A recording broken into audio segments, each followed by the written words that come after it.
welcome to In the Zone on a Monday. A lot is taking place. Basketball, football, you name it. It is taking place. College football playoff is set. But there are some ill feelings, and I must say rightfully so. There was also some college basketball played. Right here, Wichita State went on the road for a true road game. And let's just say that things didn't quite go their way. Let me first give you the breakdown, and then I'm going to give you my take. Trust me, I've already had some dialogue in the form of a text message, and the last message I got was a voice message that I haven't even played. I might not even play it. But here's how things went down with Wichita State. First half, Missouri 41, Wichita State 34. Second half, Missouri 41, Wichita State 38. Total, which would be the final score, Missouri 82, Wichita State 72. All right, so you know the final score. But let's look at the statistical breakdown and tell me, as you're listening to this, where could things have gotten better or worse? So 26 of 68 field goal shooting for Wichita State as opposed to 24 of 60 for Missouri.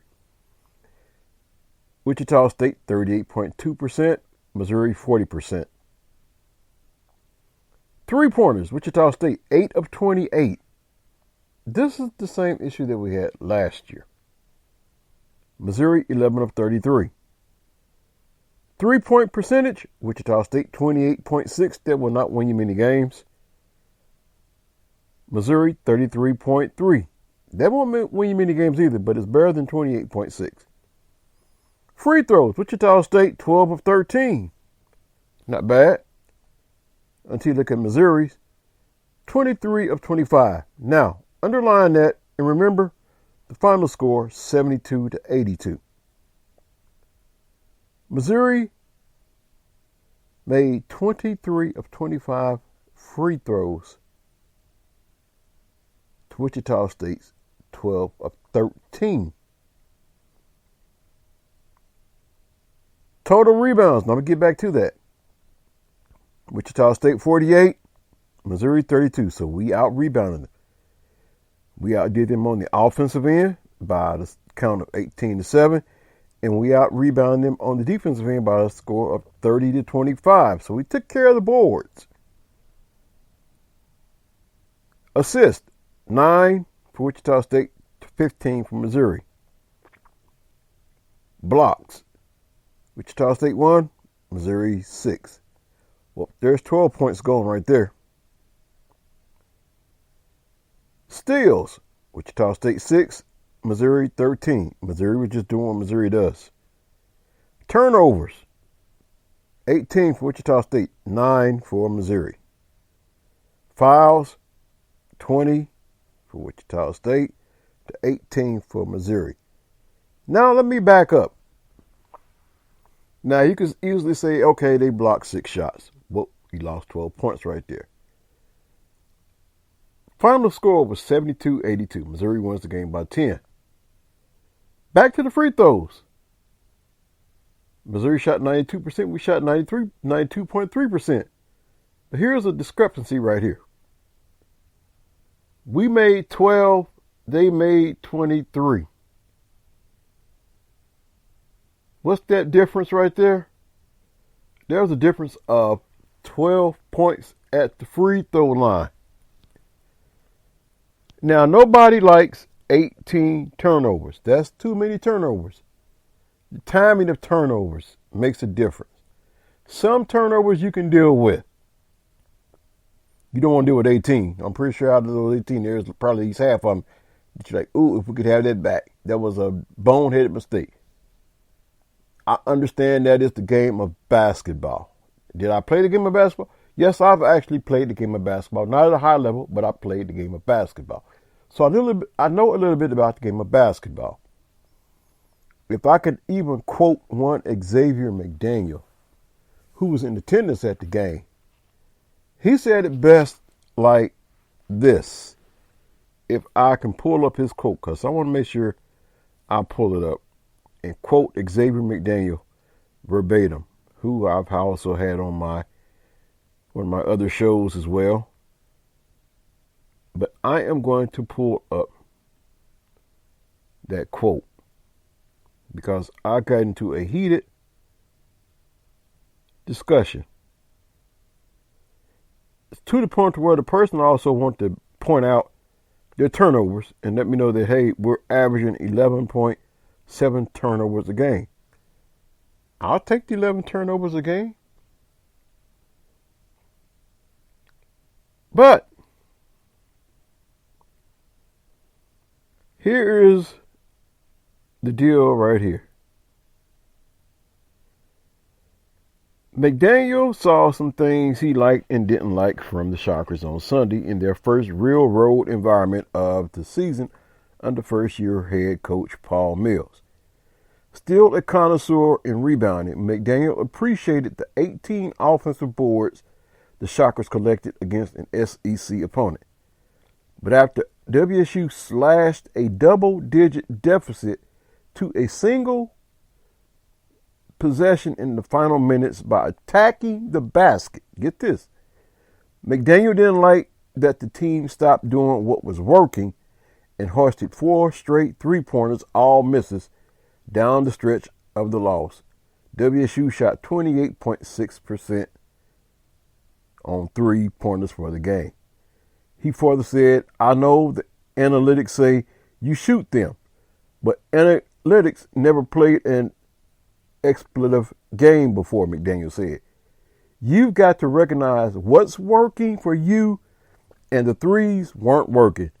Live by the three, die by the three. If anyone knows the game, I don't care how young you are right now, and you played this game recently, and you hang around the team's practice, I'm going to value this man's word over any word you say. Analytics this, analytics that, analytics. He's right. Analytics ain't never played the freaking game. The players played the game. And last I checked, in words, I believe it was Herm Edwards that said it like this. You play to win the game. If the three-point shot didn't work, stop shooting it. 28.6% ought to tell you it's not working. Does it sound like I'm going on a rant? You're doing right. It sounds like I'm going on a rant because everybody wants to be Steph Curry. Everybody wants to shoot up 30-something three-point shots a game. It's getting ridiculous. Do what works for you and not what everybody else is doing. Don't follow the trend. Be a trendsetter. Play old school, nitty-gritty basketball. That's all I'm simply saying. Back to that free throw discrepancy. They made 23. We made 12. If we flip the free throw shooting around, even with 18 turnovers, we can overcome that if we do what we was doing when we made it a one-possession game by steady attacking the basket. Eventually what's going to happen is, one, if you're attacking the basket and the defender's trying to stop you, they're either going to stop you cleanly, they're going to create a charge, or they're going to foul you. Those are your 3 options. But attack the basket and make the defender commit to you. In other words, they was trying to broke something that wasn't fixed.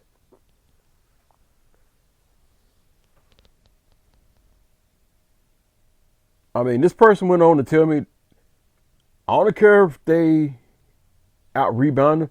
Teams out-rebound teams and still lose games. Duh, that's basketball. That's basketball. I get that.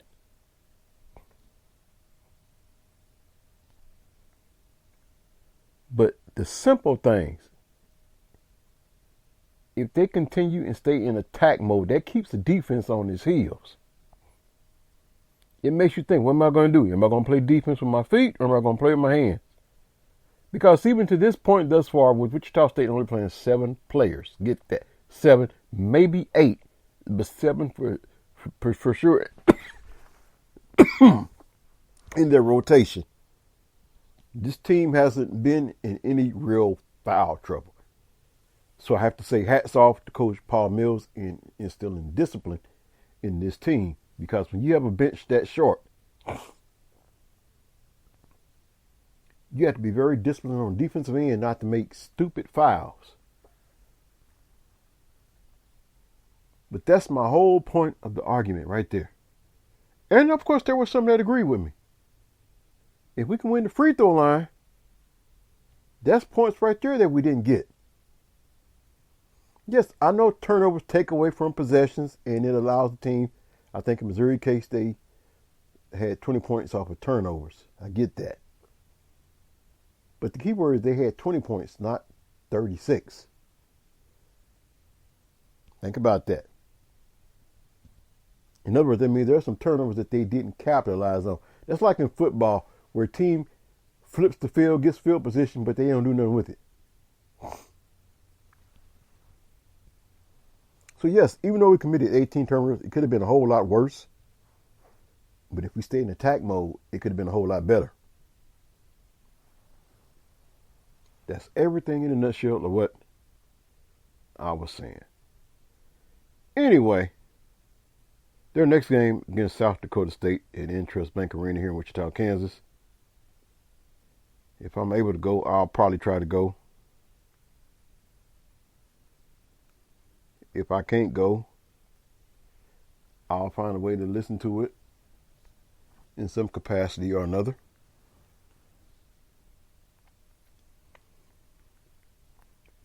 But yeah, Wichita State, there are some things they do need to clean up. But I'm not going to take nothing away from this 7-2 season. And all they got to do is just take one game at a time. But I want to point out the simple things. The simple things. Anyway, I'm going to stick with basketball when I come back on the other side of this break. But there's a particular coach that probably won't be expecting too many Christmas gifts from other coaches in the association. Who might that coach be? We'll find out on the other side of this break here on In the Zone with Anthony Smith, one of the best podcasts in the state of Kansas. Be right back.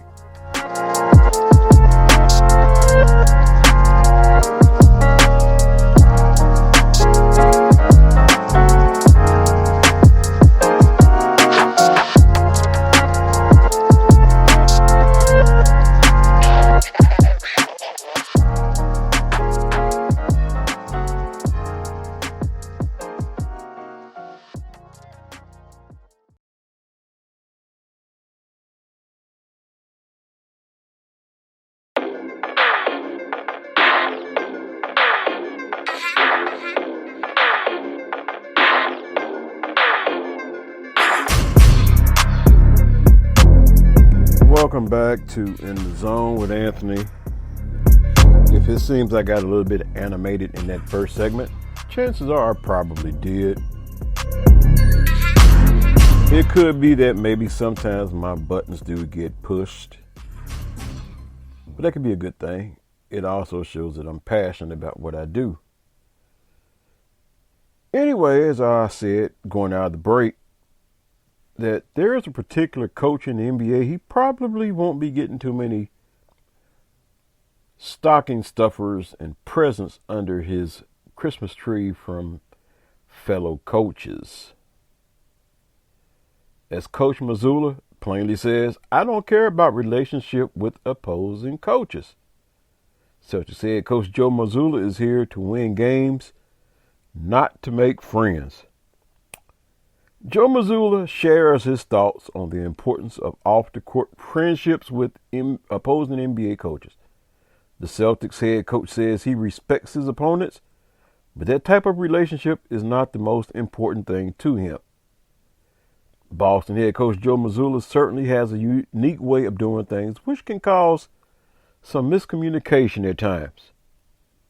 This was seen in Boston's last in-season tournament game where the Celtics blew out the Chicago Bulls 124-97.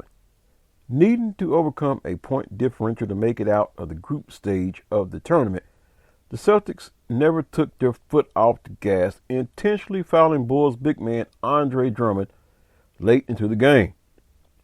With Chicago's coach Billy Donovan visibly annoyed, Mazzulla met the Bulls coach at half court to have a rather awkward conversation in which Mazzulla had to explain why they were hacking Drummond and running up the score. Prior to Friday night's matchup against the Philadelphia 76ers, Gary Washburn of the Boston Globe asked Mazzulla if he was concerned with his relationship with coaches around the league. His response was, "How can I say this nicely? I don't care," Mazzulla responded. Mazzulla's interaction with Donovan wasn't the first time he had an awkward interaction with another head coach. The Celtics' 117-94 win over the Toronto Raptors, Mazzulla challenged on an out-of-bounds call up 27 points with just under 4 minutes remaining in the game. Raptors coach Darko Rajakovic didn't react well, causing things to get chippy on the sidelines. In defense of the challenge called in Toronto, Mazzulla said, "It was a clear opportunity for me to empower the players, let them know that I'm coaching you, and those minutes to me are just as important as the start of the game. That's what I told my players. I'll always put them first." Last year, the Celtics were blowing leads late in the game at an alarming rate. Mazzulla has learned from his previous mistakes and in choosing to err on the side of caution by never allowing his team to take their foot off the gas. "I also have respect for people," he said on Friday. "I learn from every coach, and I think there are a lot of great coaches in the league. I study what other teams do, but as far as having an off-court relationship with a coach, I don't care." That's the last on the list. Mazzulla continues to make it clear that the most important things to him this year are his players and winning the NBA Finals this summer. So this is where I'll let you weigh in. Is this the right attitude to have? I can remember back in the day, even in the college game, when you look at teams like OU and Billy Tubbs.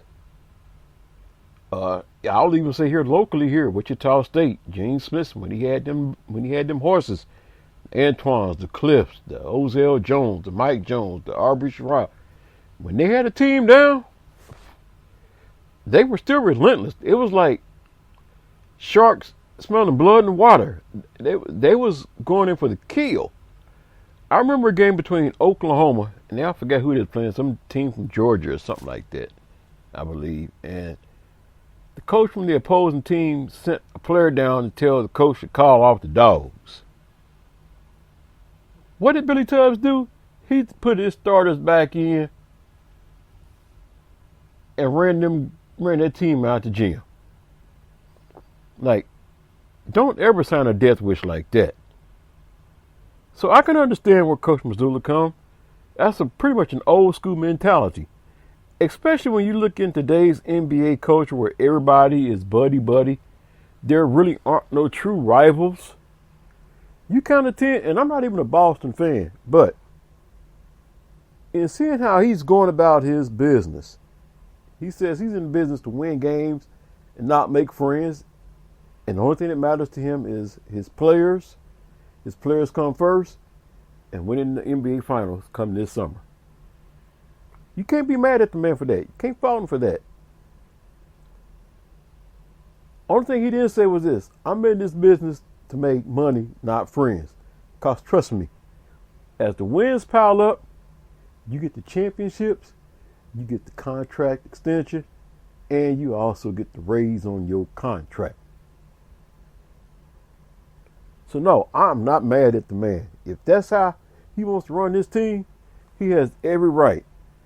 Think about it. Did nobody say nothing when you asked about Giannis Antetokounmpo?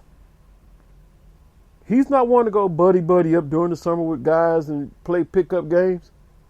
He's working on his game in privacy, maybe with his own personal trainer, staying close to the facility. He's not locking elbows with LeBron James, Kevin Durant, Steph Curry. No, he's in his own place, in his own time, working on his own game, probably watching Hakeem Olajuwon. Matter of fact, I think he did work out with Hakeem Olajuwon. That's about the only person outside of Milwaukee that Giannis Antetokounmpo is going to be dealing with. So, if you ain't got nothing to say about Giannis, you sure shouldn't have nothing to say about Joe Mazzulla. If that's how he wants to run his team, and if that's how he prefer to be, let him be. I see nothing wrong with it. Not a thing wrong with it. Well, anyway, seems like I'm ranting more than anything else. What I want to do, I want to take a look here at something else before I take my next break. Those of you on the Kansas front, interesting article as concerning to what Chris Kleiman says about Will Howard's decision to transfer. The Wildcats will have to start Avery Johnson at quarterback in their bowl game. K-State was selected to play in the Pop-Tarts Bowl in Orlando, Florida on Sunday. Avery will be the guy, K-State head coach Chris Kleiman said on Zoom. It kind of is a finish of the 2023 season with all the great seniors that are going to play in this bowl game. And then it also is a springboard to the 2024 season with Avery at the helm. Will Howard, who started all 12 regular season games for Kansas State, announced his plans to enter the transfer portal the past week. 27 Sport Director Glenn Kinley asked Kleiman about Howard's decision, the conversation that led up to it, and what the senior quarterback means to the Kansas State football. He says, I'm going to keep a lot of those conversations in private out of my respect for Will, Kleiman said. But I'm excited about Will's future, whether that's the NFL next year or at another school. I don't know what he's going to decide to do. Well, I thought he was going to hit the transfer portal. Maybe the NFL is in his view as well, too. But he says, I'm going to keep a lot of those conversations in private out of respect for Will, Kleiman said. But I'm excited about Will's future, whether that's the NFL next year or at another school. I don't know what he's going to decide to do. There is not any ill will or internal issues that cause Howard to decide to leave the program, Kleiman said. There is nothing at all wrong with my relationship with Will Howard, Kleiman said. It's very strong. I love the kid. We shared an awful lot this week when I had an opportunity. I've got nothing but respect for him and appreciate what he did for K-State. And what he's done for me and my family, I believe is reciprocated on what I've done for Will and his family. Kleiman will be rooting for the 4-year Wildcat QB wherever he ends up. Nothing but admiration for him. And one thing I know is I want the best for Will Howard, Kleiman said. K-State has an opportunity to begin the true Avery Johnson era against North Carolina State in this bowl game. I know that offensive coordinator Colin Klein is really excited to come up with a game plan for Avery, Kleiman said. Avery has earned his opportunity. He's waited for his opportunity. He's played good football when we've asked him to earlier in the year, but now it's his show. The Wildcats and NC State will meet on December the 28th. And another thing I want to do before we go into this next break, Sports in Kansas has released its 2023 All-State football team. Voting is done by media members across the state of Kansas and finalized by Sports in Kansas staff and Chet Copeland of Sports in Kansas. As a matter of fact, I'll tell you what I'm going to do here. I am going to go ahead and take a break, and when I come back, I'm going to go ahead and give you this list. First team offense, first team defense, and then we're going to go into some more football talk after this. But I want to show these young men, state of Kansas, who has made this list. I want to show them some love. So, yeah, right here, we're going to go ahead and take a break because there's so much more to come. All right here in the zone with yours truly, Anthony Smith.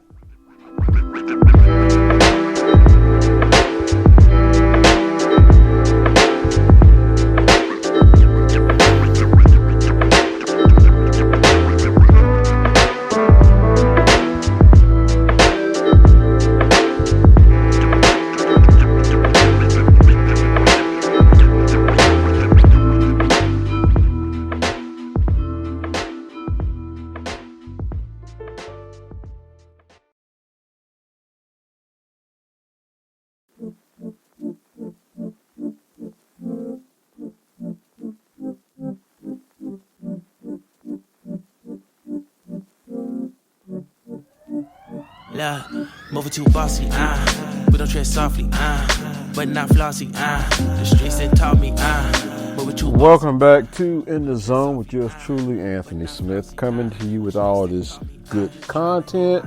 You're getting local, you're getting regional, you're getting national, you're getting it all wrapped up right here in the zone in one place.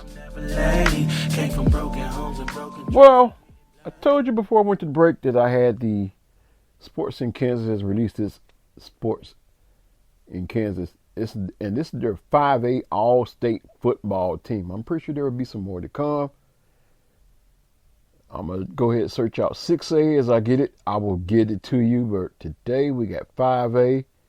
And the first team offense looks like this. Quarterback. You got several quarterbacks. I guess they figured the list was so tight they had to name at least 3 quarterbacks from what I'm seeing. So you got quarterback Dylan Dunn from Blue Valley Southwest. He's a senior. Junior quarterback Tate McNew, Maize South. So I know they're looking forward to having him back. Senior quarterback Brooks Kappelman from Liberal. Running back Colton McKenna, Spring Hill Senior. Running back Tristan Baker, Mill Valley Senior. Running back Lucas Dickman, Eisenhower Senior. Running back Malik Ba, Hayes Senior. Running back Amari Elias, Capon Senior, and also Offensive Player of the Year. And also broke records here in the City League, established new records. So definitely applause to him.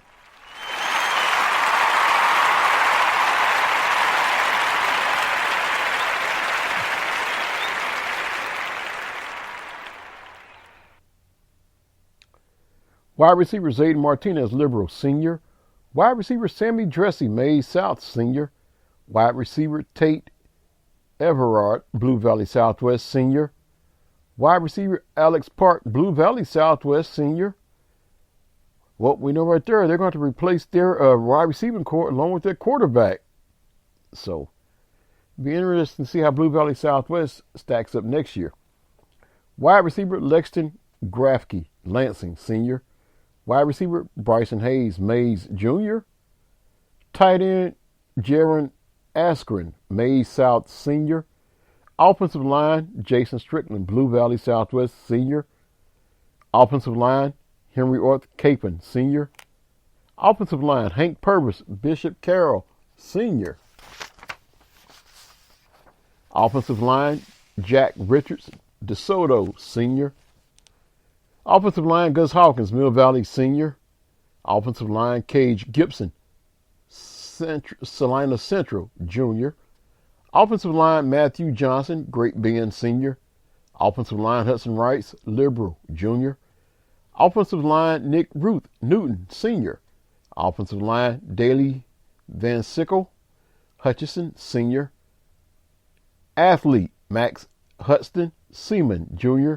Athlete Derek Morgan, Eisenhower Jr. Athlete Hunter Mowry, Salina Central Senior.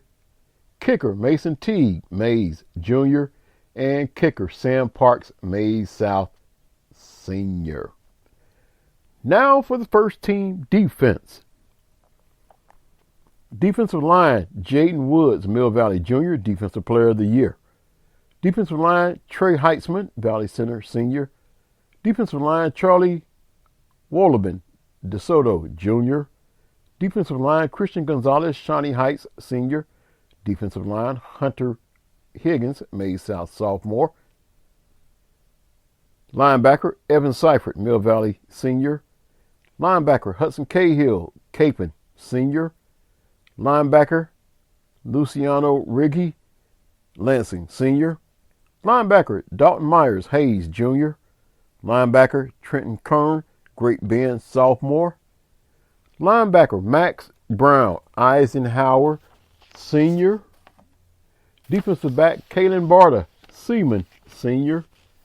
Defensive back, Trey Thomas, Blue Valley Southwest, Sr. Defensive back, Will Thingvall, Capon, Sr. Defensive back, Ashton Sell, Goddard, Sr. Defensive back, Garrett Cronin, Mill Valley, Sr. Defensive back, Mac McDonald, Eisenhower, Sr.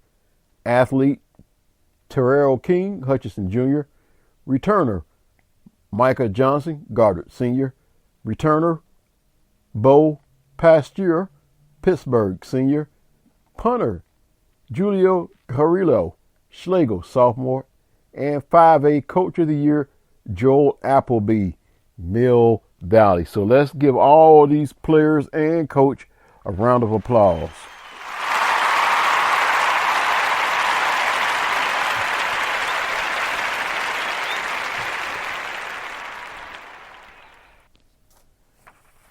Well. Oh, Nick Saban. What can we say about Nick Saban? Well, Nick Saban lobbied, and he got what he wanted. He got an SEC team in the college football playoff. Was it the right SEC team? Well, the committee tends to think so, even if the general public disagrees with it. Anyway, Nick Saban reacts to Florida State snub.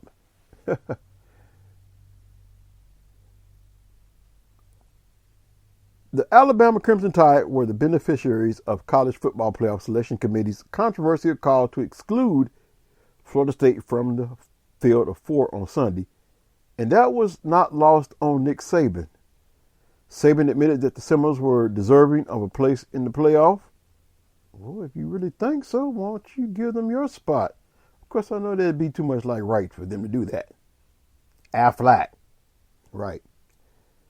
The Alabama head coach seemed to genuinely feel bad for Florida State. Key word is seemed to genuinely feel bad for Florida State over their exclusion. He added, however, that the injury to quarterback Jordan Travis was likely the deciding factor. Somebody's going to have to help me with that. This is just one of those years where, and there have been other years like this, where somebody that may have been deserving got left out, Saban said, via Barrett Solly of CBS Sports. Florida State certainly, going undefeated, did everything they could to get into the playoffs. Unfortunately, probably because of the injury to their quarterback, are not going to have that opportunity. Though Saban feels badly about FSU being left out, he can't complain too much. He much prefers for his team to be in, even if it comes at the Seminoles' expense. Saban lobbied hard for his team to get in the playoff and would have been livid had it been his Tide that got left out. With that being said, now let's take a look. Starting in 2024, the top 6 highest ranked conference champions will receive an automatic bid to the college football playoff, though it may be reduced to 5 following the splintering of the Pac-12.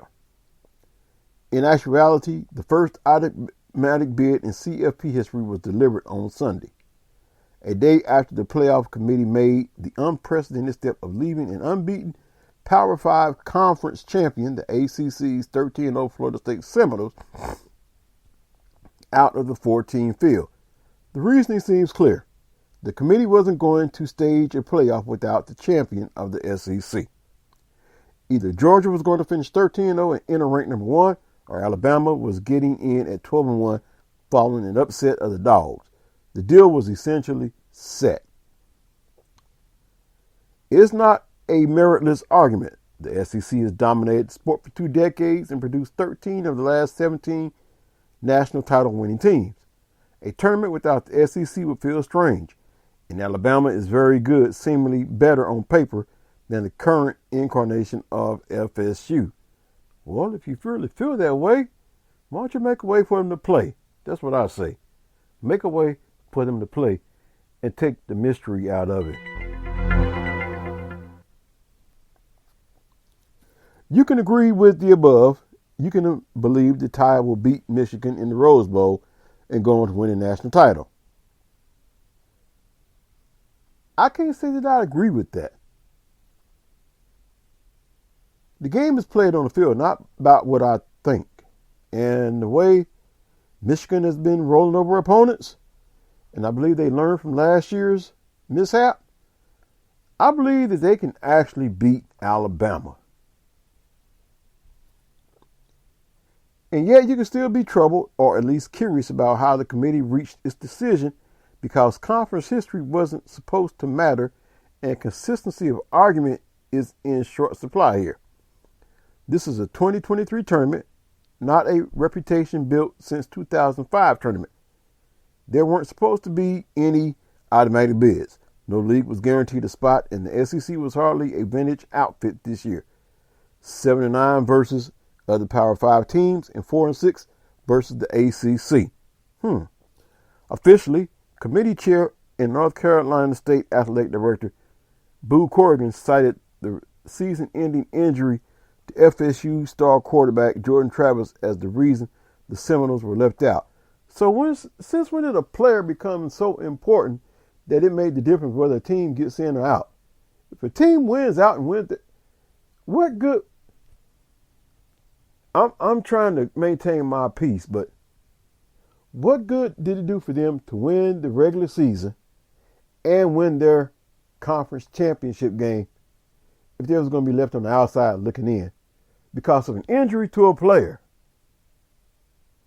Now, to me, that doesn't make no sense at all. They're getting penalized because of one Jordan Travis.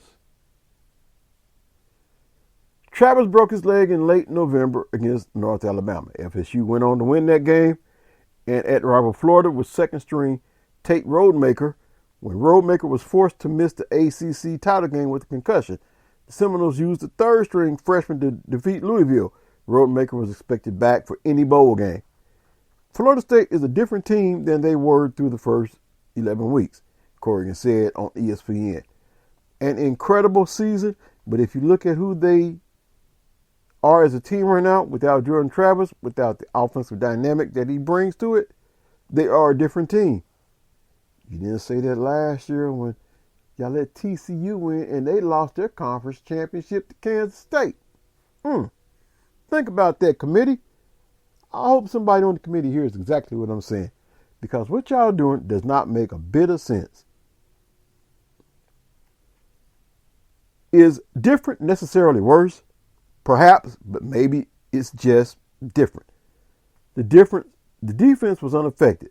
The running game was still excellent. In 2014, when Ohio State lost star quarterback T.J. Barrett to injury, the Buckeyes focused even more heavily on this run game and saw Ezekiel Elliott deliver 476 yards and 6 touchdowns in playoff victories over Alabama and Oregon to win it all. So, you tell me there's a difference between 2014 and 2023? Come on now. That does not make sense. Committee, I'm going to go ahead and say it loud and clear. Y'all screwed up. Y'all screwed this up royally. Maybe Ohio State was better that way. And who is to say that Rodemaker might have looked like with a month of practice and preparation? In this case, the committee went with the best 4 and said Travis's injury was the determining factor. All I'm going to say about that is it's a damn shame. Looking at the decision and the available information from a purposefully non-transparent process, it doesn't seem like the committee even believes its own reasoning. It makes me wonder what was in that big old long stogie they were smoking on and what they was drinking. If FSU is so unimpressive without its starting quarterback, Then how are the Seminoles ranked 5th ahead of Georgia, Ohio State, and Oregon? Those teams are at least as impressive as Alabama. Why would Florida State be ahead of them? Likewise, if this was choosing the best four, then wouldn't there be a stronger argument for Georgia to still make the field? Think about it. Now, I'm going to tell you why come Georgia didn't make the field. Because in essence, right now, it depends on what side of the fence you're on. I know Brett Yormark didn't want Texas to win the Big 12. That's been very well documented. He was looking for teams to beat Texas. So as far as I'm concerned, Texas right now is, in essence, is an SEC team. So why come Georgia was left out? Plain and simple. You still got 2 SEC teams in the Big 4, in the Final Four. You got Texas, you got Alabama. And look at how they have the brackets paired. You have Alabama facing Michigan, while you also have Texas going up against Washington. Why? Because the powers that be in reality want to see Texas versus Alabama part 2. That's what they want to see. No ifs, no ands, or buts about it. But wouldn't it be so funny if it ends up being Michigan versus Washington? 2 teams undefeated, knocking off 2 one-loss SEC teams. And that's why come Georgia didn't get in. Because I can guarantee, I'll go on record and I'll stand by this. If Texas would have lost to Oklahoma State in their conference championship game, guess what the Final Four would be? It would be Alabama against Michigan. Or maybe it'd be Michigan against Georgia, Alabama against Washington. Mark my words on that. Mark my words on that. Take it to the bank. Instead, it looks like the committee just split the baby here. They believed FSU deserved to be in, but couldn't find a way to do it without adding the SEC champion, Alabama. And if Alabama was in, then Texas needed to be in as well, since the Longhorns defeated the Tide in Tuscaloosa in September. Basically, Alabama and Texas were a package deal, and if just 2 spots were available, 13-0 Michigan, 13-0 Washington were safe, then FSU was out. Here's guessing that if Georgia had defeated Alabama and thus assured SEC representation, then 13-0 FSU would have been in ahead of Texas. The committee would have just pointed to the 4 undefeated teams and told everyone else not to lose. After all, in the penultimate rankings, coming off a Roadmaker-led 24-15 victory at Florida, the committee placed Florida State at number 4, Texas at number 7.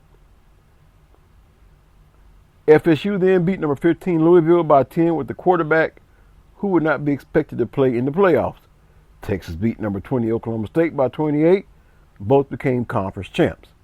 Was that really enough for the Longhorns to jump 4 spots and above FSU?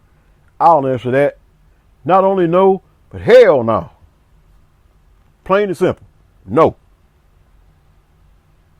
If anything, the Seminoles' defense and rushing attack against Louisville should have strengthened the argument that they are a quality team even without Travis, because the return of Roadmaker would upgrade in some manner the quarterback position. Apparently not. None of this is about which teams should have gotten into the playoffs. It's about the committee telling on itself and the fact that there is no consistency to its decision. You got that right. The SEC essentially got an automatic bid, maybe for good reason, maybe not. Mercifully, next year, every deserving conference, ACC included, will get one as well. Well, this has been another edition of In the Zone with Anthony. I hope I wasn't too animated that you don't want to come back and stay locked in the zone again. But I had fun doing what I was doing. Hope you enjoyed it. And tell me what you think. I would love your feedback. Share this with others that I may not have access to. Get their feedback as well too. I want to take this podcast to the next level. Yes, I will be having guests on this podcast as well. And I want to thank you all because, as I told you once before, you can also find this podcast also on Amazon as well as iHeartRadio, because Spreaker is powered by iHeart. I'm also on Spotify and other platforms. But if you really want to stay in tune with me, those ones I named, you can follow me through there, or you can download the Spreaker app, the Spreaker podcast app, where you can find my podcast along with other good podcasts as well too. I like to support other podcasters as well. So download the app. It doesn't cost you nothing, not one penny. It's free. So just want to get that out there, let you know there are other means and ways you can listen to this podcast. Until next time, I want to say thank you. Be blessed. Be a blessing. Until the next time, I'm out.